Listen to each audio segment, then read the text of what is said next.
Assalamualaikum warahmatullahi wabarakatuh. Iwan semua, alhamdulillah di klinik hadis yang ketujuh ini kita akan membahas sholat berjamaah antara dua orang, di mana pertanyaan yang sampai kepada kami, bagaimana posisi antara imam dan makmum apabila sholat berjamaah dua orang ini? Apakah makmum sejajar dengan imam ataukah makmum ini mundur sedikit?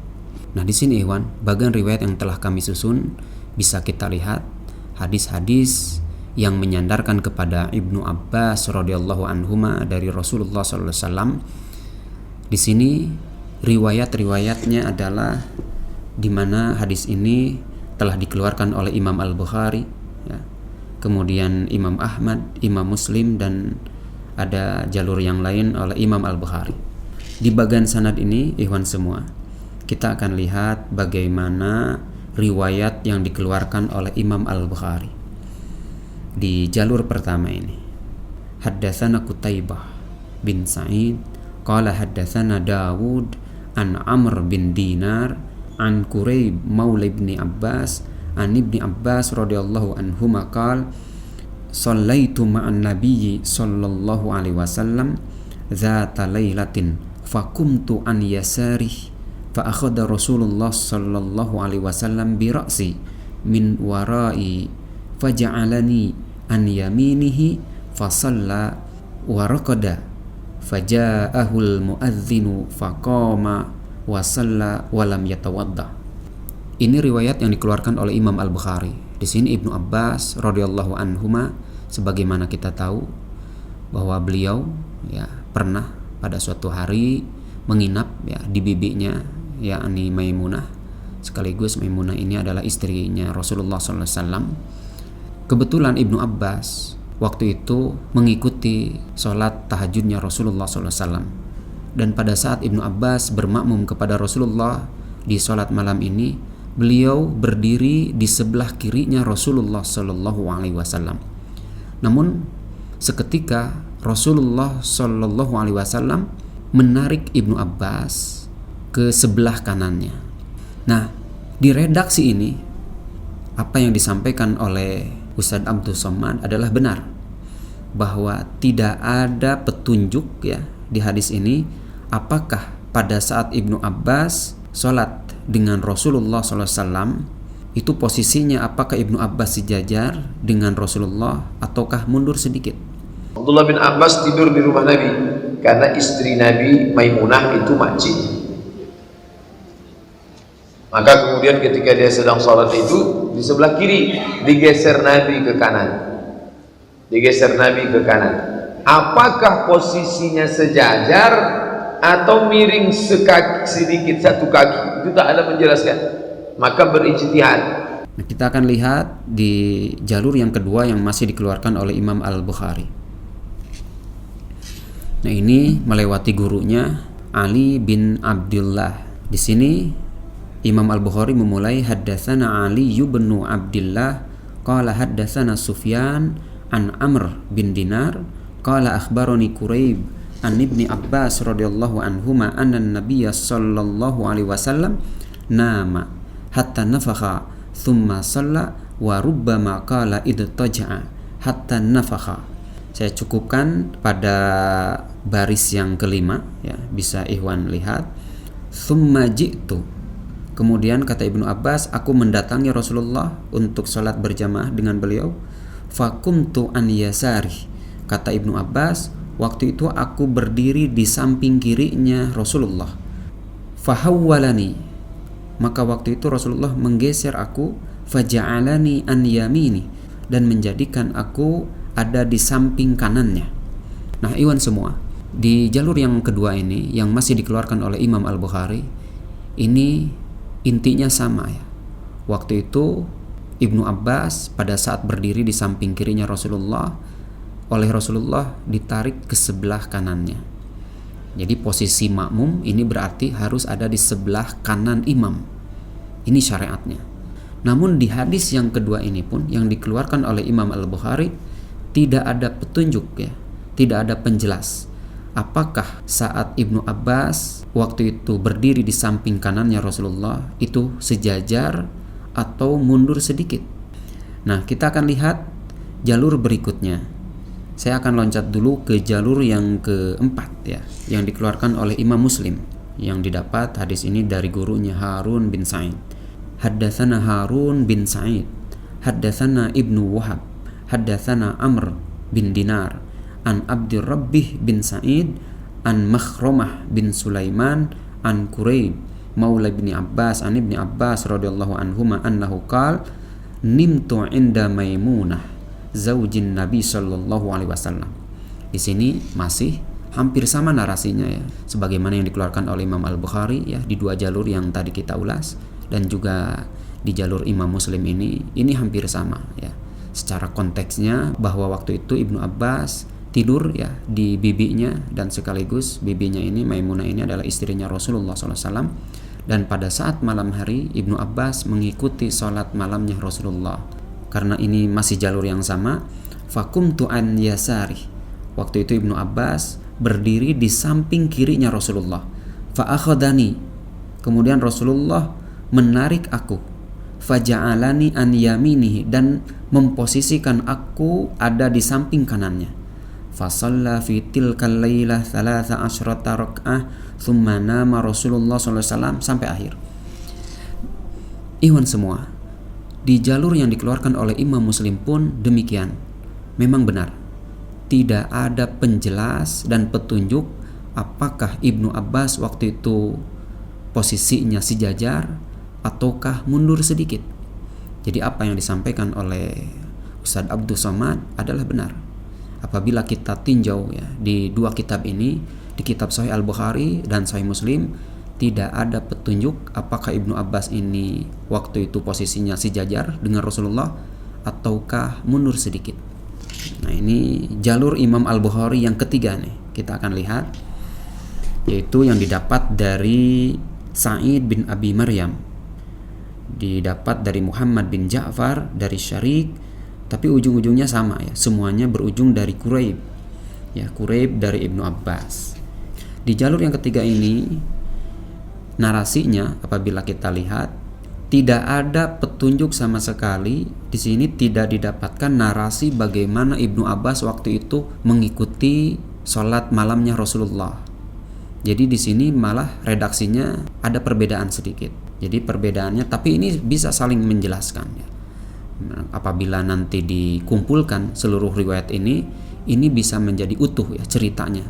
Waktu itu bagaimana Ibnu Abbas diam atau menginap di bibinya Maimunah atau istrinya Rasulullah SAW sampai mengikuti sholat tahajudnya Rasul, dan beliau berdiri di samping kiri, kemudian oleh Rasulullah ditarik ke sebelah kanan, dan waktu itu apa saja yang dilakukan oleh Rasulullah sebelum dan sesudah sholat tahajudnya. Ini bisa saling menguatkan dan bisa saling melengkapi ceritanya. Namun khusus di jalur ini, ikhwan semua, ini bahkan di sini tidak ada penjelasan sama sekali bagaimana Ibnu Abbas mengikuti sholatnya Rasulullah SAW. Oleh karena itu kita akan masuk di jalur terakhir yang dikeluarkan oleh Imam Ahmad, di mana Imam Ahmad ini mendapatkan riwayat dari Ibnu Bakar ya, Abdullah bin Bakar. Abdullah bin Bakar dari Hatim bin Abi Saghirah. Hatim bin Abi Saghirah didapat dari Amr bin Dinar. Jadi jalur Amr bin Dinar meriwayatkan kepada 3 orang ya di bagan ini, dan tapi ujungnya sama ya. Amr bin Dinar dari Quraib, dari Ibnu Abbas, dari Rasulullah SAW. Kita akan lihat bagaimana narasi yang didapatkan oleh Imam Ahmad dari gurunya Abdullah bin Bakar. Haddatsana Abdullah bin Bakar, haddatsana Hatim bin Abi Saghirah Abu Yunus an Amr bin Dinar anna Quraiban akhbarahu anna ibna Abbasin radhiyallahu anhu maqal. Di redaksi ini kata Ibnu Abbas bahwa aku mendatangi Rasulullah SAW min akhiril lail fasallaitu, kemudian aku salat bersama Rasulullah khalfah, di belakangnya. Fajarrani faja'alani hidha'ahu, ini sudah mulai nampak terang benderang. Narasinya mengatakan bahwa Ibnu Abbas waktu itu ditarik oleh Rasulullah dan ditempatkan di posisi sejajar dengan Rasulullah. Tentu sejajar di sini apakah di samping kiri atau samping kanan, ini dijelaskan oleh riwayat-riwayat yang tadi kita ulas.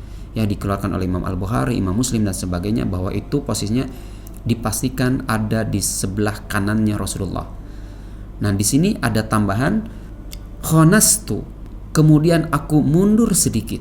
Nah, iwan semua, hadis yang dikeluarkan oleh Imam Ahmad ini ada petunjuk bahwa pada saat Ibnu Abbas berada di samping kanannya, faja'alani hidha'ahu, kemudian Rasulullah menempatkan aku ada di samping kanannya sejajar. Namun kata Ibnu Abbas, khonastu, saat Rasulullah memulai sholat, aku mundur sedikit. Nah, ini berarti yang berpendapat bahwa mundur sedikit itu adalah ijtihadnya Ibnu Abbas. Nah, alasannya kenapa? Kata Ibnu Abbas, ya Rasulullah, wahai Rasulullah, awayan bagi li ahadin an yusalliya hidha'ak, apakah layak bagi seseorang sholat sejajar denganmu sementara engkau adalah utusan Allah? Jadi itu alasan Ibnu Abbas, dia ingin mundur sedikit karena baginya tidak layak sejajar dengan Rasulullah, di mana Rasulullah adalah utusan Allah.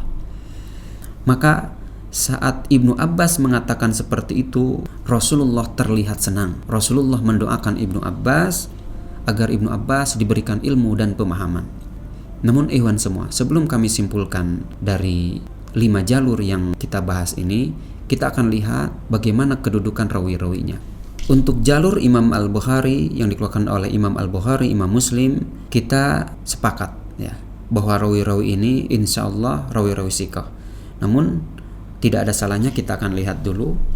Misalkan kita akan lihat Quraib bin Abi Muslim. Quraib bin Abi Muslim, apabila kita lihat ya di tabel, ini rawi yang siqah. Imam An-Nasai memberi nilai siqah, kemudian Ibnu Sa'ad memberi nilai siqah, Hasanul Hadis, kemudian Ibnu Hibban pun mengutipnya Quraib ini di kitab Ats-Tsiqat, kemudian Ibnu Ma'in pun mengatakan demikian. Pantaslah Imam Al-Bukhari, Imam Muslim menjadikan riwayat Quraib ada di kitab Sahihain. Kemudian Amr bin Dinar, ini pun rijalnya Imam Al-Bukhari dan Imam Muslim. Namun kita lihat bagaimana Amr bin Dinar. Amr bin Dinar ini pun ya rawi yang luar biasa. Imam Ahmad menilai asbatun nas fi ata, Abu Hatim menilai thiqah, kemudian Imam An-Nasai mengatakan thiqah sabtun, Ibnu Sa'ad memberi nilai thiqah sabtun, kemudian Yahya bin Sa'id Al-Qattan menilai asbat, kemudian Ibnu Hajar menyimpulkan dari banyak para ahli hadis yang memberikan nilai-nilai terhadap Amr bin Dinar, beliau menyimpulkan thiqatun sabtun. Jadi Amr bin Dinar ini rawi siqah ya. Oleh karena itu Imam Al-Bukhari menggunakan riwayat ini di kitab sahihnya. Nah, kita akan lihat di jalur yang lain. Ini apabila kita lihat yang dikeluarkan oleh Imam Al-Bukhari ya, ada Dawud bin Abdurrahman Qutaibah, ini rawi siqah. Ali bin Abdullah, Sufyan, kemudian yang dikeluarkan oleh Imam Muslim pun sama. Kita akan lebih fokus pada jalur Imam Ahmad. Hatim bin Abi Saghirah, ini juga rawi siqah. Semua para imam memberikan nilai siqah. Ini sangat kuat sebenarnya. Hanya Abu Hatim memberikan tambahan nilai salihul hadis. Setelah memberi siqah, salihul hadis. Kemudian kita lihat satu lagi syekhnya Imam Ahmad, ya ini Abdullah bin Bakar. Abdullah bin Bakar apabila kita lihat ini pun tidak ada masalah. Ini rawi siqah ya. Syekhnya Imam Ahmad ini Abdullah bin Bakar atau Ibnu Bakar. Imam Ahmad sebagai muridnya yang beristifadah banyak kepada syekhnya ini menilai siqah. Hanya Abu Hatim memberikan nilai salih, ahli hadis yang lain memberikan nilai siqah. Imam Ibnu Hajar memberikan nilai dari hasil simpulannya bahwa Abdullah bin Bakar siqah. Nah, iwan semua, apabila kita lihat di jalur Imam Ahmad ini, jalur ini pun kuat sebenarnya. Karena tidak ada kita dapatkan rawi yang bermasalah, rawi yang dhaif, atau bahkan rawi yang munkar. Ini rawi-rawi yang siqah. Sehingga jalur Imam Ahmad ini bisa jadi penegas ya, bahwa waktu itu ikhwan semua, Ibnu Abbas oleh Rasulullah SAW ditarik ke sebelah kanan, karena waktu itu Ibnu Abbas ada di sebelah kiri, beliau berdiri, oleh Rasulullah ditarik ke sebelah kanan, dan oleh Rasulullah disejajarkan. Jadi apabila kita lihat lagi redaksinya, faja'alani hiza'ahu, maka Rasulullah waktu itu menempatkanku di samping kanannya sejajar. Namun waktu itu kata Ibnu Abbas, fakhanastu, pada saat Ibnu Abbas seperti itu, berijtihad seperti itu, Rasulullah tidak menegurnya.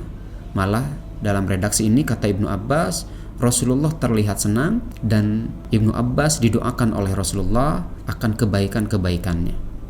Nah, ikhwan semua, oleh karena itu apabila kita lihat secara utuh, pantas pula Imam Al-Bukhari memberikan judul ya di kitab Sahih Al-Bukharinya, sekalipun di kitab Sahih Al-Bukharinya yang beliau keluarkan tidak ada petunjuk riwayat Ibnu Abbas ini apakah Ibnu Abbas sejajar atau mundur sedikit, tapi Imam Al-Bukhari di kitab sahihnya beliau menulis judulnya yaqumu an yaminil imam bihidaihi sawaan idza kana tsnain, bahwa makmum berdiri di samping kanan imam sejajar dengan imam itu apabila sholatnya berdua. Dari hadis-hadis yang telah kita ulas dari jalur Imam Al-Bukhari ya 3 jalur, Imam Muslim 1 jalur, dan Imam Ahmad 1 jalur, ini bisa kami simpulkan bahwa apabila kita lihat di 2 kitab Sahih Al-Bukhari, Sahih Muslim, itu adalah benar, tidak ada. Namun di kitab Musnad Ahmad itu ada, sebagaimana kita baca tadi, di mana dalam narasinya disebutkan bahwa Ibnu Abbas ketika ditarik ke sebelah kanan, kata Ibnu Abbas, aku diposisikan sejajar dengan Rasulullah. Ini berarti simpulannya adalah pada dasarnya makmum dan imam adalah berdiri sejajar, karena Rasulullah seperti itu menempatkan Ibnu Abbas sejajar. Nah, untuk yang berpendapat makmum mundur sedikit, itu ijtihadnya Ibnu Abbas, bukan dari Rasulullah. Jadi dari Rasulullahnya, berdasarkan hadis yang kita baca di kitab Musnad ini, dari Musnad Imam Ahmad ini, pada dasarnya makmum dan imam apabila sholatnya berdua itu posisinya sejajar, karena yang menempatkan posisi ini adalah Rasulullah. Oleh Rasulullah disejajarkan Ibnu Abbas itu di samping kanannya. Nah, ikhwan semua, demikian yang bisa kami ulas pada klinik hadis yang ke-7 ini. Mudah-mudahan kita bisa bertemu di klinik hadis yang lain.